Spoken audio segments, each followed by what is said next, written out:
وإن كانت ليلة دورتموند ليلة مأساة ألمانية، فإن القادم إعصارا تحذيريا موجها نحو باريس في ليلة ساحرة من ليالي كرة القدم، وتحديدا في ميامي. سقطت كتيبة الجراد الأصفر في فخ نصبه ريال مدريد بإحكام لا ينجو منه أحد.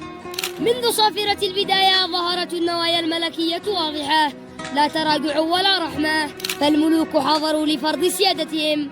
مع انطلاق الدقيقة العاشرة دوى اسم غارسيا في المدرجات بعد أن وضع بصمته الأولى بلمسة ساحرة على شباك الألمان، معلنا تقدم ريال مدريد بهدف أول زلزل الأرض تحت أقدام دورتموند. لم يكاد يجف حبر الهدف الأول على الشاشات حتى جاء فران غارسيا ليضيف الهدف الثاني بتسديدة صاروخية أكدت أن مدريد اليوم مع تشابي لا يرحم. بوريسيا دورتموند الفريق العنيد الذي اعتاد إزعاج الكبار لم يكن ندا هذه الليلة. فخ محكم نصبه مدريد بالروح والجماهير، كل تمريرة من فالفيردي وكل انطلاقة من فينيسيوس وكل تصدي من كورتوا كانت كافية لسل حركة الجراد الأصفر.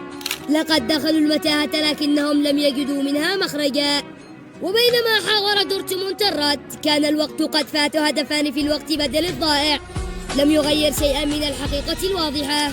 وفي النهاية ريال مدريد انتظر وتأهل وأرعب من ينتظر. وإن كانت ليلة دورتموند ليلة مأساة ألمانية، فإن القادم إعصارا تحذيريا موجها نحو باريس.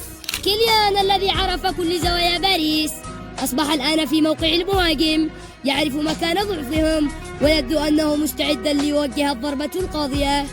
باريس احذر، القلعة البيضاء من يدخلها يخرج محطما، هذا وإن خرج أساسا.